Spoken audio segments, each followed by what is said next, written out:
बच्चों, कैसे हो सब। अभी मैंने लास्ट वीडियो में आपसे एक टॉपिक डिस्कस करना शुरू किया था बिजनेस स्टडी का, प्रिंसिपल ऑफ मैनेजमेंट। तो जो प्रिंसिपल ऑफ मैनेजमेंट है उसका मैंने आपको सिग्निफिकेंस बताया और नेचर बताई और कुछ प्रिंसिपल भी डिस्कस किए थे। तो मैं उसको कंप्लीट कर रहा हूँ, ये वीडियो ज़रूर देखना ताकि आपको पता लग जाए कि क्या चीज़ है। ये बड़ी यूज़फुल वीडियोस हैं, आप थोड़ा थोड़ा देखते रहोगे तो आपकी पढ़ाई आपके साथ जुड़ी रहेगी, भूलोगे नहीं आप, है ना। तो प्रिंसिपल मैनेजमेंट मैंने बताया था क्या होता है कि जनरल गाइडलाइंस होते हैं जो मैनेजर्स को क्या करते हैं, गाइड करते हैं कि किस माहौल में कैसा डिसीजन देना है, ठीक है ना।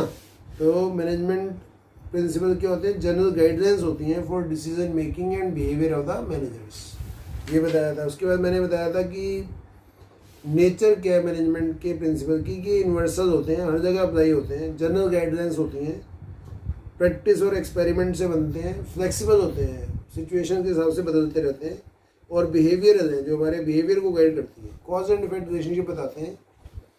अच्छा, मैनेजमेंट के प्रिंसिपल बड़े इंपॉर्टेंट भी हैं, इससे मैनेजर को यूज़फुल इंसाइट मिलती है कि क्या करना है, कैसे करना है, सारे डिसीजन कैसे देने हैं, रिसोर्सेज का भी अच्छा यूटिलाइजेशन कर पाते हैं, अच्छे डिसीजन लेके हम, और साइंटिफिक डिसीजन लेते हैं हम, क्योंकि ये जो मैनेजमेंट के प्रिंसिपल है वो बड़े साइंटिफिकली डेवलप किए गए हैं।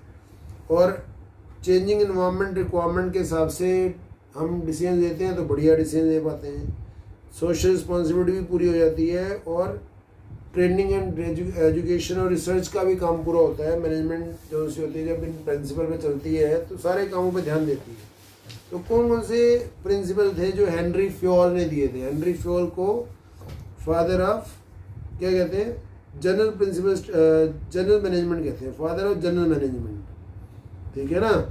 मैनेजमेंट स्टडी की जो जनरल मैनेजमेंट स्टडीज़ का फादर है उसको हेनरी फ्योल को बोला जाता है। उसने 14 प्रिंसिपल दिए थे, तो 5-6 डिस्कस कर लिए थे, जिसमें डिवीज़न ऑफ वर्क है कि काम को छोटे छोटे हिस्सों में बांट दो तो काम थोड़ा इजी हो जाता है, हर बंदा छोटे काम को करेगा तो वो उस काम में एक्सपर्ट हो जाएगा, उसकी एफिशिएंसी बढ़ेगी। अच्छा, अथॉरिटी एंड रिस्पॉन्सिबिलिटी में बताया था कि अथॉरिटी होती है डिसीजन मेकिंग पावर, और रिस्पॉन्सिबिलिटी होती है कि किस बंदे को ऑब्लाइज किया गया, ऑब्लिगेशन दी गई है काम पूरा करने की।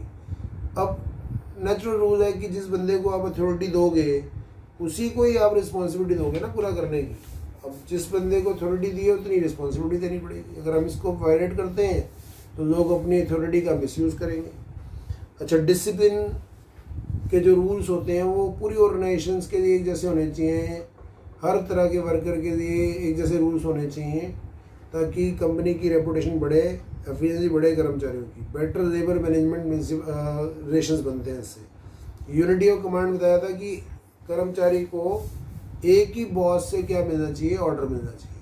अगर आप ऐसा नहीं करते तो वर्कर कन्फ्यूज है। अगर एक ही वर्कर को 4-4 बंदे ऑर्डर देंगे तो वो कन्फ्यूज है, उसको समझ नहीं आना किससे बात करनी है, किसकी बात समझनी है, किसकी बात का ऑर्डर मानना है, किसका नहीं मानना। तो यूनिटी ऑफ कमांड बहुत ज़रूरी है। अच्छा, इससे वर्कर कंफ्यूज नहीं होंगे और यानी कि काम चलता रहेगा। यूनिटी ऑफ डायरेक्शन का मतलब है there should be one head for one plan for a group of activities. सारी एक्टिविटीज़ के लिए एक जैसा प्लान ही होना चाहिए, तभी हम एक डायरेक्शन में जाएंगे, अपने ऑब्जेक्टिव टाइम पे पूरा करेंगे, है ना। नहीं, अगर हम इसको नहीं मानते हैं तो डुप्लीकेशन हो जाएगा वर्क का। अच्छा, subordination of individual interest to general interest, भाई subordination of individual interest to general interest, कि हम अपने इंटरेस्ट को, इंडिविजुअल इंटरेस्ट को क्या कर दें, सबऑर्डिनेट कर दें, मतलब छोटा कर दें, उसको इंपॉर्टेंस कम दें, और जनरल इंटरेस्ट की बात करें, पूरी कंपनी की बात करें, क्योंकि कंपनी अगर तरक्की करेगी तो हमारी तरक्की अपने आप हो जाएगी।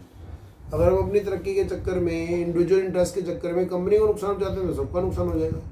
तो ये सिंपल सा प्रिंसिपल है कि हमें ह्यूमैनिटी ऑब्जर्व करनी है और कंपनी के फ़ायदे की बात सोचनी है, क्योंकि ऑर्गेनाइजेशन ऑब्जेक्टिव पूरे होंगे तो ही हम अपने पर्सनल ऑब्जेक्टिव भी पूरे कर पाएंगे, है ना। अच्छा, रेम्यूनरेशन टू एम्प्लॉइज 7वां प्रिंसिपल है कि कर्मचारियों को इतनी सैलरी जरूर पे करनी चाहिए, फेयर रेम्यूनरेशन मिलनी चाहिए ताकि वो एक reasonable standard of living maintain कर सकें। ऐसा करने से क्या होगा, कर्मचारी सेटिस्फाइड रहेंगे, वो मन लगा के काम करेंगे, टर्नओवर नहीं होगी, भागेंगे नहीं जॉब छोड़कर। और अगर इसको वायलेट कर देते हैं तो डिसऑनेस्टी पे आ जाएंगे, लेबर टर्नओवर बढ़ जाएगी। अच्छा, एक प्रिंसिपल है सेंट्रलाइजेशन और डिसेंट्रलाइजेशन।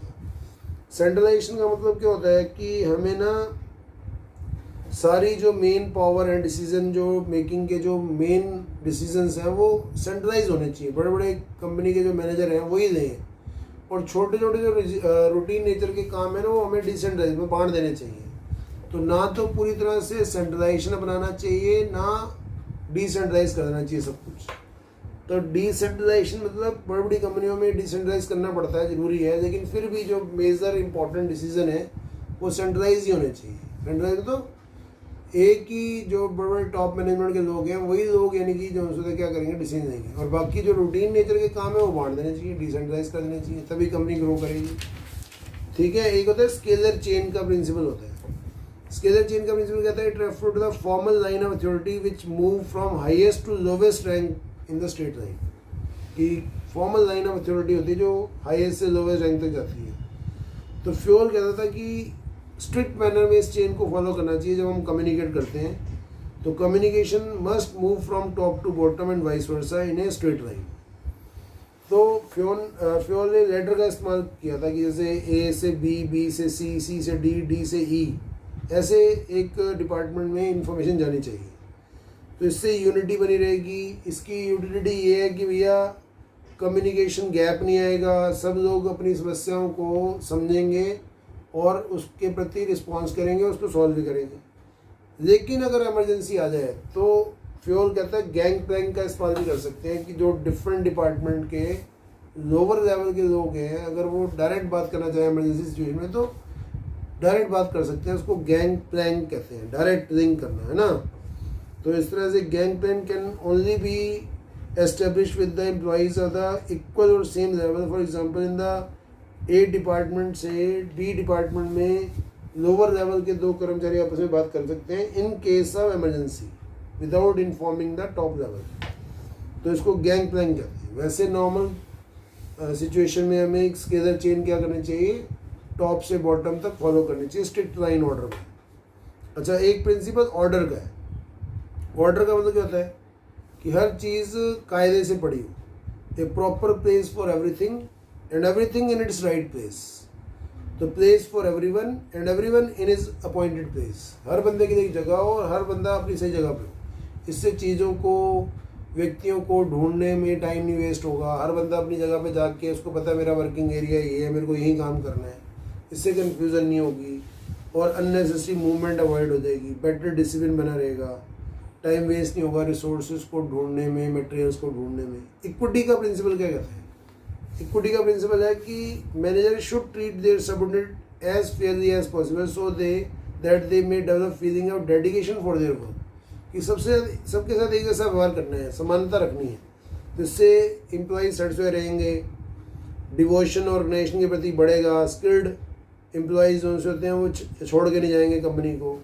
अच्छा, वायलेटिंग प्रिंसिपल अगर इसको वायलेट करते हैं तो कर्मचारी डिससेटिस्फाई हो जाएंगे। और skilled worker loss confidence in the organisation, skilled worker confidence loss कर देंगे। Decline the efficiency, skilled worker की एफिशिएंसी डिक्लाइन हो जाएगी। और क्या होगा, यानी कि कंपनी के अंदर डिसऑर्डर पैदा हो जाएगा। तो इक्विटी मतलब क्या होता है, सबको एक जैसा ट्रीट करना, सबके साथ एक जैसा व्यवहार करना, सबके लिए एक जैसे नियम होने चाहिए, एक जैसे काम के लिए एक जैसी सैलरी मिलनी चाहिए। इसको इक्विटी कहते हैं, समानता। अच्छा, स्टेबिलिटी ऑफ पर्सनल मतलब क्या होता है? कहता है एक प्रिंसिपल है कि there should be stability of tenure of the employee so that the work continue efficiently. कि वर्कर का जो टेन्योर है, काम है, वो स्टेबल रहना चाहिए, बार बार बदलना नहीं चाहिए। ऐसा करने से वर्कर की एफिशिएंसी बढ़ती है, कॉन्फिडेंस बढ़ता है, कंपनी के प्रति उसकी वफादारी और यानी कि जो सा डिवोशन बढ़ता है, और वो कंपनी में एक जैसा काम कर करके एक्सपर्ट हो जाता है और वो काम का एफिशिएंसी उसकी बढ़ती है। अगर इसको प्रिंसिपल को वायलेट करते हैं तो कंपनी के प्रति ना डिसबिलीफ हो जाता है लोगों का, लोग विश्वास नहीं करते, उनको लगता है कभी भी निकाल देते हैं, कभी भी ट्रांसफ़र कर देते हैं, तो कंपनियाँ छोड़ देते हैं लोग, टर्नओवर बढ़ जाती है। इससे कंपनी को नुकसान होता है कि उनके ट्रेंड एम्प्लॉयज़ निकलते जाते हैं। और एक प्रिंसिपल है इनिशिएटिव का। Employees in the organisation must be given an opportunity in making and executing plans. कि कर्मचारियों को मौका मिलना चाहिए कि वो एग्जीक्यूट करने में, प्लान एग्जीक्यूट करने में उनको मौका दिया जाए। प्लान एग्जीक्यूट करने में उनको क्या मिले, मौका मिले, ठीक है ना। तो इससे क्या होगा कि उनको इनिशिएटिव देंगे, वो अपनी तरफ से सोचकर यानी कि जो सा कंपनी को सलाह देंगे। अच्छा, एक लास्ट प्रिंसिपल है Spirit D corps. Spirit D Corp क्या कहता है? कि वी इंस्टेड ऑफ आई, कि आई की जगह वी आना चाहिए, मतलब मैं की जगह हम। टीम वर्क, कि मिल के काम करेंगे, म्यूचुअल कोऑपरेशन से काम करेंगे। तो म्यूचुअल कोऑपरेशन के लिए एज पर डी कोऑप का प्रिंसिपल है कि भी मिल के काम करते हैं ना जब हम, तभी यानी कि मोटिवेशन होता है, टीम स्पिरिट से काम होता है, और तभी ऑब्जेक्टिव पूरे होते हैं, और तभी स्वीट रिलेशनशिप बनते हैं। अगर हम इसको वायलेट करते हैं, आई पे आ जाते हैं कि मैं करते हैं, कि मैं ऐसा करता हूँ, तो वो फिर गलत हो जाएगा, फिर टीम स्पिरिट नहीं रहेगी, उससे टीम स्पिरिट किल हो जाती है, डिफिकल्टी होती है अचीव करने में ऑब्जेक्टिव। तो देखो आज हमने मैनेजमेंट के सारे प्रिंसिपल डिस्कस करे हैं इस वीडियो के अंदर। सारे बच्चे इस वीडियो को जरूर देखना, शेयर करना, लाइक करना और सब्सक्राइब करना मत भूलना। Thank you very much.